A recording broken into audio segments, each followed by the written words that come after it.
Okay, so I want to start the cardiovascular system by talking about cardiac physiology.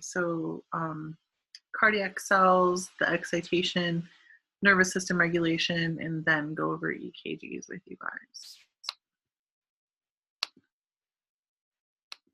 Okay, so cardiac muscle tissue is really cool.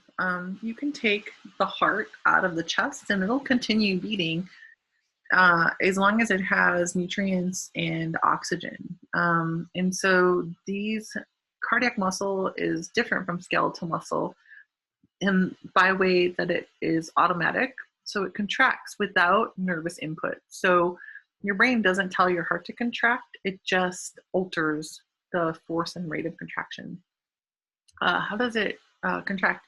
They're actually controlled by pacemaker cells, so bundles of pacemaker cells by the electrical conduction system. And you learned that in anatomy, and we'll cover it again today. It's the extended contraction time. So these cardiac muscle cells, the contractile cells, contract 10 times as long as skeletal muscle. They have a long absolute refractory period. And so because they contract way longer and they have a longer absolute refractory period than skeletal muscle, this is going to prevent wave summation and tetany by those muscle cells. And so what does the nervous system do? Again, it alters contraction, force, and rate. There's two kinds of cardiac cells found in your heart in the myocardial tissue. Remember, myocardium is where you find the cardiac cells. So the first type is pacemaker cells. These guys are autorhythmic and they're myogenic. So they spontaneously, rhythmically depolarize. And these are what you find in your conduction system. So your sinoatrial node, your atrioventricular node, your bundle of His, your right and left bundle branches, and your Purkinje fibers. These guys spontaneously and rhythmically depolarize. They generate action potentials that spread throughout the heart. And this gives way to your heart rate, right? So I want you to understand that electrical events happen before mechanical events happen. Okay, and then the contractile cells get the impulse from the pacemaker cells, and their job is to contract. So these actually have actin and myosin in them so that they can contract. The pacemaker cells don't, these guys do. How do they get the impulse? They get it via gap junctions, right? They both rely on the typical ions that we've seen. It's a little bit different though, and the action potentials look different. So let's take a look at the electrical conduction system. The impulse is generated in a normal healthy individual at the SA node, the sinoatrial node, right? And then it spreads like a wave through the atria and goes to the atrioventricular node. The atrioventricular node holds that impulse for a split second before releasing it to the ventricles. It's going to release it to the ventricles using the bundle of His, right? So it goes through the bundle of His first, and then the right and left bundle branches, and then up the sides using the right and left Purkinje fibers. So notice how electrical current flows through, or action potentials flows through the atria from top and side to the middle, the septum. And then notice how ventricular current flows through the interventricular septum to the apex and then up the walls. Okay, so this allows the atria to contract from the top down and the ventricles to contract from the bottom up. All right, so it helps with functionality of pumping blood where you need it to go. The cells of the sinoatrial node depolarize first, and this is what their action potentials look like. And then they're going to spread through waves to the contractile cells. And notice the contractile cells have the actin and myosin, all right? And then these guys are connected via intercalated discs, and they have little gap junctions or pores that allow the ions to spread through them. So they depolarize really quickly. This generates an action potential that spreads to this cell, this cell, this cell really quickly.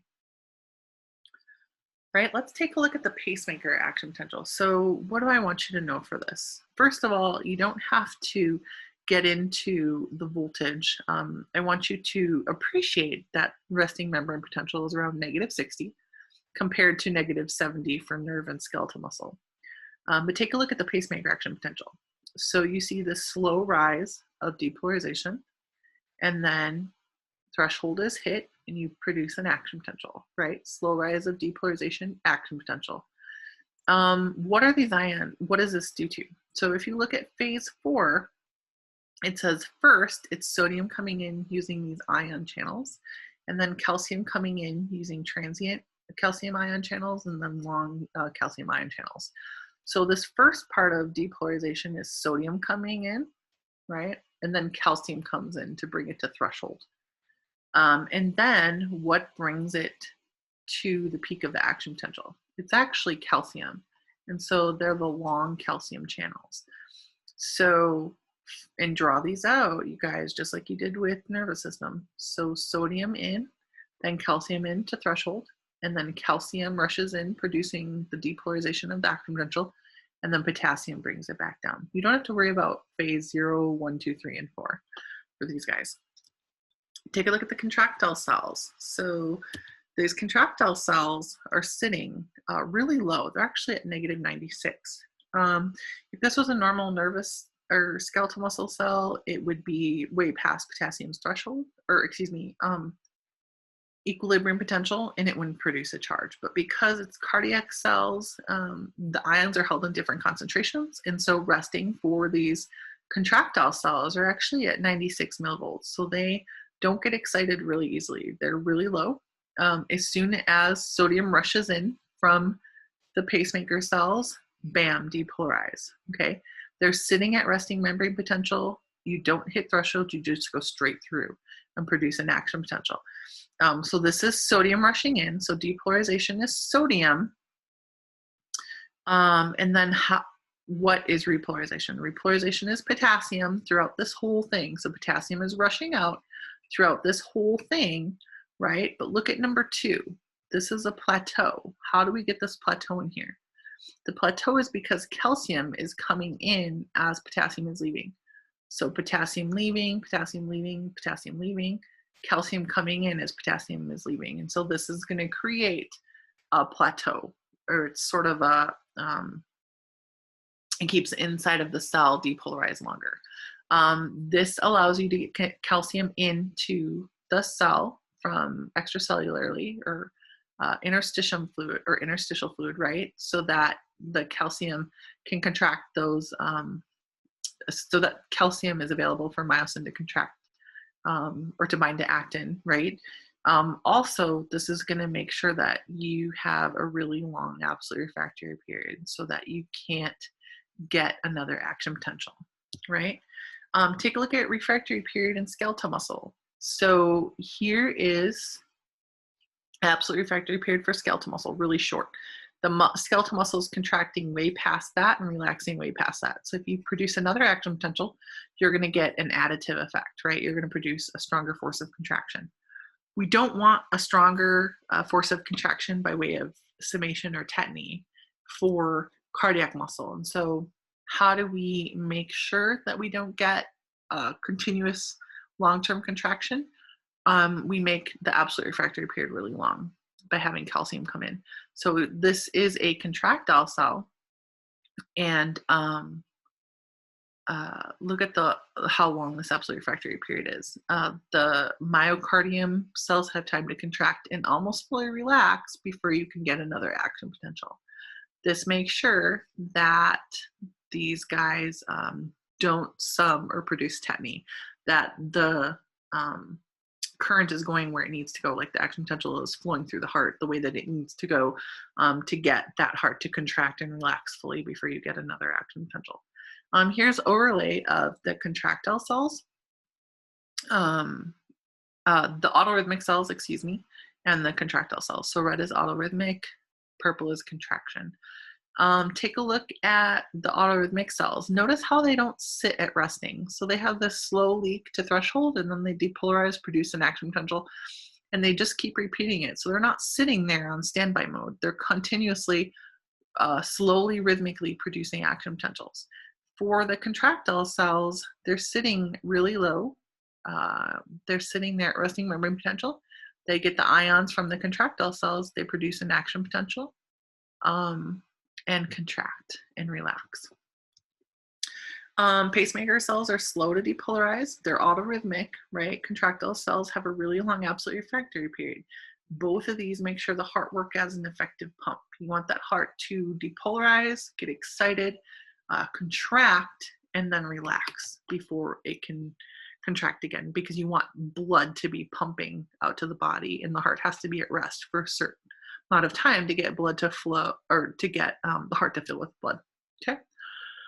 So what happens when those contractile cells get that action potential? It's just like skeletal muscle, except for that calcium enters extracellularly, and that causes calcium to get released from the sarcoplasmic reticulum. And then from there, it's the same.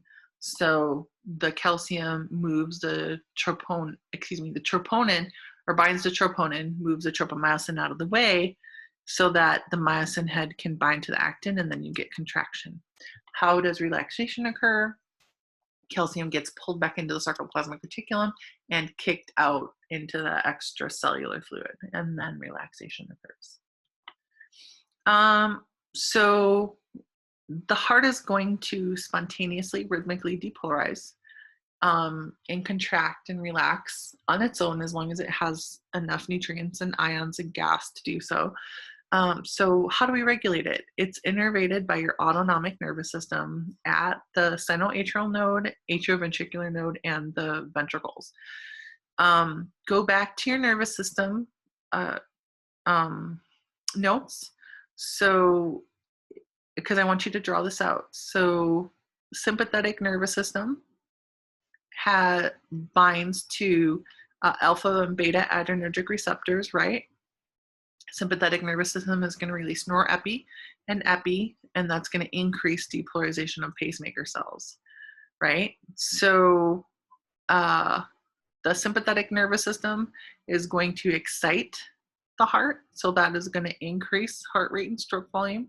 Heart rate is beats per minute. Stroke volume is volume of blood ejected per beat. Okay, stroke volume is volume of blood ejected per beat. For parasympathetic nervous system is going to bind to muscarinic cholinergic receptors. So acetylcholine is released from the parasympathetic nervous system. It binds to muscarinic cholinergic receptors, and that's going to slow down depolarization. So when you slow down depolarizations, that's going to decrease heart rate and stroke volume. All right. So make sure you draw this out and know this, because that's really important. Here's a sort of a picture of what it looks like for sympathetic and parasympathetic. So here's a medulla oblongata. Parasympathetic exits your brainstem, and it actually is cranial nerve 10. That's your vagus nerve. That's your major parasympathetic nerve. It synapses with your SA node and with your AV node. If you take a look at your sympathetic nervous system, it exits out of the spinal cord at T1 through T4, goes up the sympathetic chain ganglion and makes your sympathetic cardiac nerve, synapses with your SA node, AV node, and your ventricular myocardium. And so sympathetic nervous system has more regulatory effect over the heart than para. This shows what happens with your fibers, your pacemaker potentials. So green is normal. So notice here's your pacemaker cell. So hits threshold, depolarizes, right? Hits threshold, depolarizes. Take a look at when you add epi and norepi to the heart. So that's sympathetic stimulation. So notice how the slope increases. So it hits threshold faster and produces a faster slope up. So epi and norepi are going to increase. The action potential is generated. Acetylcholine is going to slow down action potential. So it actually takes way longer to hit threshold and generate an action potential. And that is vagal stimulation, which is parasympathetic nervous system. Drugs. So again, I want you to go back to your pictures and look at your drawings, right? So I want you to draw out your, go back to your nervous system notes and your drawings, right? You should have one for your nerve to heart and your for sympathetic and for parasympathetic. So let's talk about drugs for a second. Phenoxybenzamine is an antagonistic drug that binds alpha adrenergic receptors. So phenoxybenzamine inhibits uh, alpha adrenergic receptors or blocks alpha adrenergic receptors. So if phenoxybenzamine is bound to these adrenergic receptors, what can't bind there? Good, your norepinephrine, right? Preferentially likes to bind to alpha adrenergic. Epinephrine likes to bind to beta adrenergic receptors on the heart. Okay. Propranolol is a drug that blocks beta adrenergic receptors so that epi can't bind, right? So what does antagonistic mean? Means it inhibits. So propranolol is going to block that beta adrenergic receptor so epi can't bind, right? So if norepi can't bind and epi can't bind, what's the result? Heart rate's going to drop and stroke volume's going to drop. Good. We have more beta adrenergic receptors than alpha on the heart. And so a way of regulating blood pressure or force of contraction of heart is to give somebody a beta blocker. How do we know it's a beta blocker? Because it ends in OLOL. All right. And so typically you've heard of beta blockers with regulating blood pressure. It's to drop blood pressure when blood pressure is high. Atropine is another drug. It actually is a drug that inhibits muscarinic cholinergic receptors. And so it's found in the belladonna plant. It's a naturally occurring toxin from some of the nightshade family. Tomato and peppers are in the nightshade family too. They don't have this toxin. But atropine binds to muscarinic cholinergic receptors so that acetylcholine can't bind. What does acetylcholine do? Acetylcholine drops heart rate and stroke volume. So it drops depolarization. So if you have atropine blocking that, heart rate's going to go up. Okay. Make sure you understand these drugs, really important, clinically speaking. The electrocardiogram. So the last one is the electrocardiogram. It's a non-invasive way to measure electrical activity of the heart. We put electrodes at specific body locations. We know what normal looks like. Therefore, we can figure out when we see abnormal patterns, and that's going to diagnose damage. It's really cool because your heart, when cardiac cells die, they don't conduct charges. And when they don't conduct charges, the electrical current flows around that damaged area. And because the electrical current flows around that damaged area, the EKG is going to look different. So you know what normal is. This is a really basic EKG lab that we're doing. I recommend to be for your professional programs that you actually take an EKG short course before you get into it. Okay, so normally EKG is a 12 lead system, right? In lab, if we were meeting for lab, we would have put one on the right wrist, left wrist, right ankle, and then left ankle. And these are your chest leads. Einthoven's triangle shows how the heart sits in the chest. It sits in the chest in the mediastinal area, tilted a little bit to the left. It's about the size of your fist. Lead 1 captures electrical current going in this direction, right, towards your left arm, from your right arm to your left arm. Lead 2 captures electrical current going in this direction, right, so this direction of the heart. And then lead 3 captures electrical current going in this direction. Lead 2, the negative is at your right arm, the positive is at your left leg. And so we use lead 2 to analyze the electrical, usually we use lead 2 first to analyze the electrical activity because it's going to show the bulk of the electrical activity, because it's going to show you a picture through that interventricular septum. Features of an EKG. 0 or a flat line represents an isoelectric line. Okay, when your waveform deflects up, that means electrical activity is going towards a positive lead. When the waveform deflects down, it means the electrical activity is going towards a negative lead. So let me actually draw on this. I want to make a note for you guys. Let's see, what is my pen color? Black. Okay, so if we're talking about, let me write it down here, lead 2, right? Here's our isoelectric line, right? Here's our first waveform, our second wave, and then our third waveform, okay? So here's our P wave, our Q, our S, and then our T wave. And I'll go over these in a second with you. Anytime you see a waveform going up, like your P, your R, and T, that means that the electrical current's going towards a positive waveform, okay?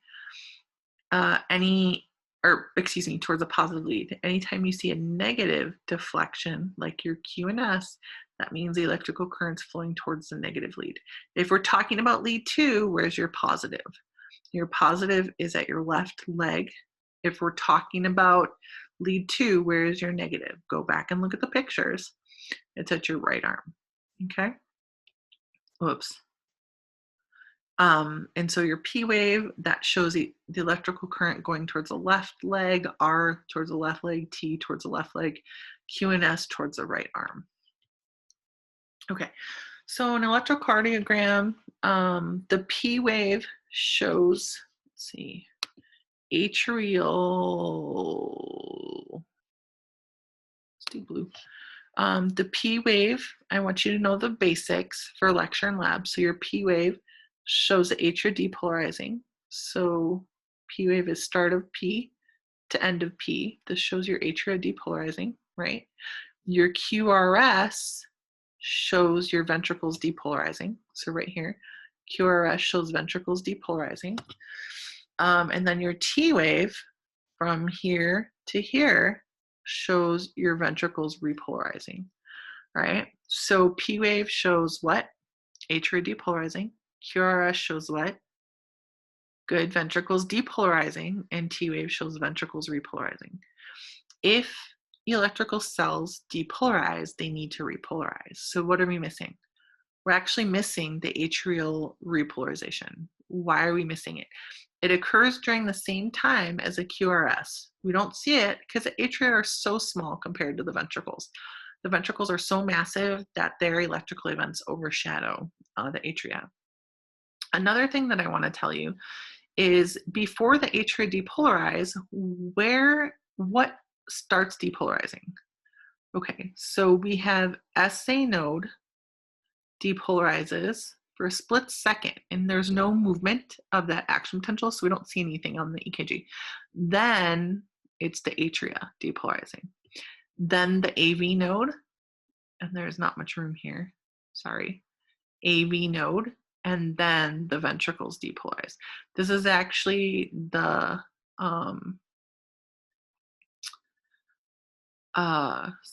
this is the bundle of His, your bundle branches, and your Purkinje fibers. I don't want you to know that for the exam, but just so you have an idea.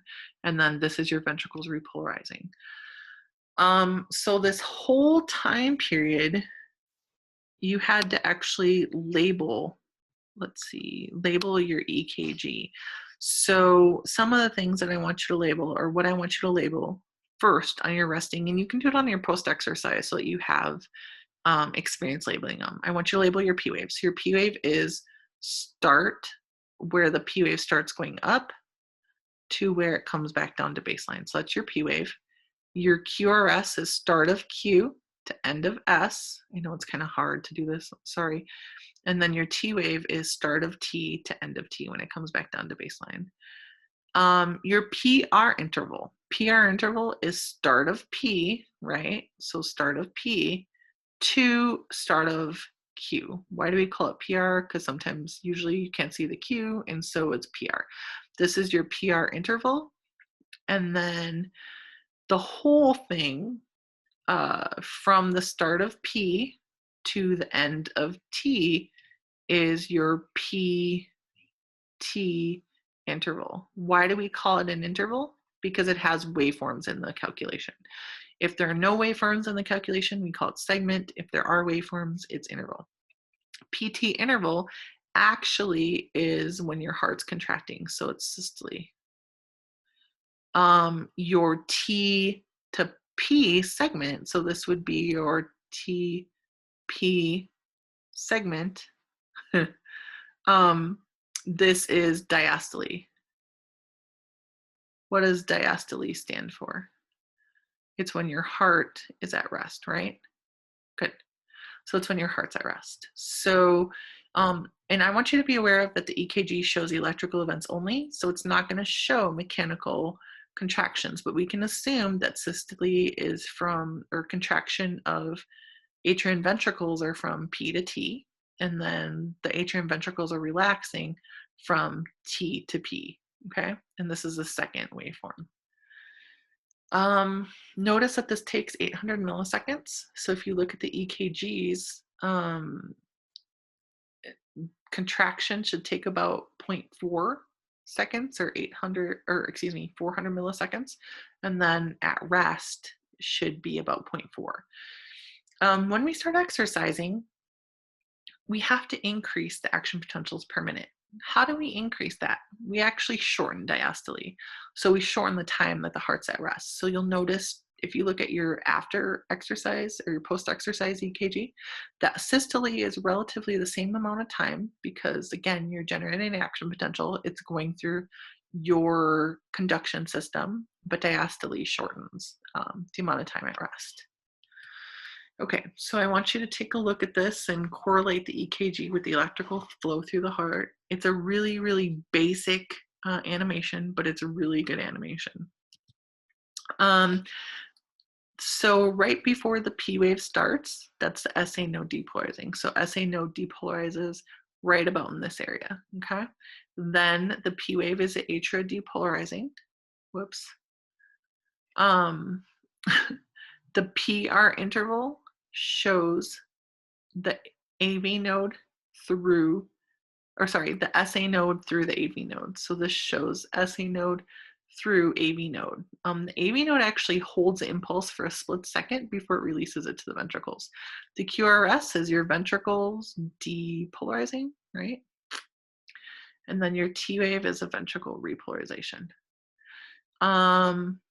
Systole is from P, right, to T. So systole is, let's put a note by this. So P, is it PT segment or PT interval? Good, it's PT interval because you have waveforms in the measurement. Diastole is when the heart's at rest. What is that? So diastole is from end of T to the second P. So this is TP segment. Okay, systole means contraction, diastole means relaxation. When the heart's contracting, it's going to give you your systolic blood pressure. When the heart's at rest, it's going to give you your diastolic blood pressure. So that's where we get systolic and diastolic blood pressure from. You don't have to worry about all the other stuff. So notice how ST interval, we're not going to worry about that. I know they're relevant at QT interval, they're relevant clinically, but I want to make this really easy for you guys to understand. So don't label the whole kitchen sink, okay? Focus on what I asked you to label. And then make sure you spend time labeling that because that's worth 4 points for your lab. All the rhythmic cells, your SA node depolarizes the fastest, so it generates about 70 to 80 action potentials per minute. AV node generates 40 to 60 action potentials per minute. Bundle of His and Purkinje fibers, about 20 to 40 action potentials per minute. This correlates with beats per minute. So the SA node depolarizes at 70 to 80 action potentials per minute. That's going to give rise to 70 to 80 contractions per minute, or that would be the heart rate, okay? How does this work? The fastest cells are going to be the pacemaker for the heart. They're going to set the rate for the rest of the heart. So which one is a pacemaker? Good, your SA node is going to be the pacemaker of your heart in a normal healthy individual. Sometimes SA node has trouble firing. People can, they can put in a pacemaker, mechanical pacemaker, so that it fires and generates action potentials for the heart. They can cardioconvert or stop the heart and start it again, or let it start on its own chemically, or they can cardioconvert electrically with paddles. If the SA node is damaged, though, what takes over as pacemaker of the heart? Good, your AV node. And in that case, if SA node is damaged, would you see a P wave? No, you wouldn't. And so the AV node is going to take over as pacemaker. What if AV node is damaged? What's going to take over? Good, bundle of His. Can this sustain life? Not for very long. Okay, bundle of His and Purkinje fibers can, but not very long. Can you go without your SA node, or can you survive without your SA node contracting your atria? You actually can, because atria, the ventricles are below the atria, and so they get blood from the atria just because they're below the atria.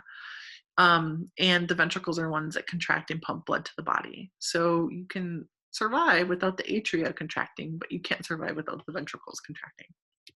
Okay, so this is what you did for labs. So first you labeled your P, QRS, T, your PR segment, your QRS interval, or excuse me, your PR interval, your QRS interval, systole and diastole, okay? So let's go over the 5 rules for interpreting EKGs. The first rule is rhythm is regular. So what the heck does that mean? You wanna look at the EKG, and there are more specific ways for doing this, but you wanna look at the R waves, right? So here is your, sorry, let me draw this for you. Here's your P wave, right? So here's your P wave from here to here. Here's your QRS, and then here's your T. Here's your second P wave, QRS, T. You can tell the T's compared to the P's because P's are always small because they're the atria. The T's are always going to be the ventricles, so they're bigger. All right, so you're looking at your R waves. I don't want to draw too much on this because it's going to muck it up. So here are R waves. So you want to look at your R waves. Do they look like they're normal intervals? They do on this one, okay? So this would be a regular rhythm. You can use a caliper to adjust and measure from R to R. You can use a ruler, you can use an index card, and put a line here and put a line here, and then put it over the various ones and make sure that it follows the rules. But this rhythm looks regular. Resting heart rate is 60 to 100 beats per minute. How the heck do we do that? Okay, so in order to do this, you need to understand that from, say this is our 0 mark, the big line, and then this one, and I'll try to be really careful. This one is 0.2 seconds. That one is 0.2 seconds as well, right? 0.2. So each big box is 0.2 seconds. So this is 0.2, 0.4, 0.6, 0.8, 1 second, right? This is 0.2, 0.4, 0.6, 0.8, 2 seconds. Whoops, 2, 4, 6, 8, 3 seconds. Okay, so this is 3 seconds worth of data. In order to do the 3-second method, you need 3 seconds worth of data. You're going to count the number of R peaks you see in the 3 seconds and multiply that by 20. How did I get 20? 3 seconds times 20 gives you 60 seconds, right? And beats per minute is beats per minute or beats per 60 seconds. So I'm measuring out 3 seconds worth of data. And how many R's do I have? I have 1, 2, 3, 4 R's, right? So 4 R's times 20 gives us what? 80 beats per minute, okay? Whoops. We could do 6 seconds worth of data. So 3, 2, 4, 6, 8, that's 4. 2, 4, 6, 8, 5. 2, 4, 6, 8, and 6. Whoops. So how many R's do we have in 6? So we have 1, 2, 3, 4, 5, 6, 7, 8. So we have 8 R's. And we're multiplying it by what? Good. So by 10 to get 80 beats per minute. Whoops, I did it again. 6 seconds times 10. How did we multiply it by 10? Because if we have 6 seconds worth of data, times 10 is going to give us 67 seconds, or extrapolate 60 seconds. So if you think about it, we're counting how many beats there are in 6 seconds and extrapolating it to 60 seconds. So that's why we have to multiply it by 10. If we're doing the 3-second method, we're counting how many R's or how many beats there are in 3 seconds, multiplying it by 20 to figure out how many are in 60 seconds. The third one is really easy. It's P to QRS ratio, so it should be 1-to-1. What does that mean? For every P wave, there should be a QRS that follows. So let's look at the first one. So the first one, let me see if I can change my pen. Not working. Okay, so okay, so that let's do green. Okay, so I don't know if I like that either. Okay, so for every P wave, there should be a QRS that follows. So here's a P, here's your QRS. P, QRS, P, QRS, P, QRS. So this EKG would be a 1-to-1 ratio. What does that mean? That means that the SA node and the AV node are in communication, okay? We'll go over the abnormals in a second. The last two are just measuring it. So PR interval should be 0.12 to 0.2 seconds in duration. QRS interval is 0.04 to 0.1. So let me show you, I think I forgot to show you the itty bitty boxes. So let me do the itty bitty boxes. So if you look at the 0 mark, do you see how we have itty bitty boxes in here? It's actually kind of like the hemocytometer. So we have 5 itty bitty boxes. So 5 itty bitty boxes. To get 0.2, those 5 itty bitty boxes have to be 0.04. So this itty bitty box, let me see if I can do this, is 0.04 seconds in duration. So that itty bitty box is 0.04 seconds. So this is 0.04, excuse me, 0.04, 0.08, 0.12, 0.16, 0.2. All right. So what you need to do for number 4, your PR interval, you actually have to measure it. So let me write it in a different color. I'll do the blue one so you can actually see it. So you're gonna, and pick one that's on the line to make it a little bit easier. Let's see. It looks like this one is closest. Okay, so we'll say P starts right here. So here's your P wave and here's your R, right? Whoops. How long is that? So that's 0.2. Okay, does that fall? Let me write it down for you. Does that fall within your rule? It does. So PR interval is 0.12 to 0.2. So this PR interval is 0.2. So that works. Okay, it's actually showing communication from SA node through the atria to AV node. Then your QRS interval should be 0.04 to 1 second. If you take a look, let's do it on a different one. This one looks like it's almost on the line. So here's your QRS interval, right? It looks like it's 1 box. So this would be 0.04, or 2 itty bitty boxes, which would be 0.08. So if you take a look at this one right here, this one looks like it's 0.08. That one looks like it's 0.04. That one looks like it's 0.08. That one looks like it's 0.08. Okay, these guys should be 0.1 or less. So not much bigger than 2 itty bitty boxes. Okay, and so I hope that this helps you figure it out. What I want you to do for lab is I want you to first label the waveforms. So PQRST, then your PR, interval, then your QRS interval, then your PT interval and TP segment, your systole and diastole. I want you to label your seconds. So your 0.2, your 0.04, right? Your 0.2 and 0.04. And then your voltage from here to here, one box is actually 5 millimeters or 0.5 millivolts.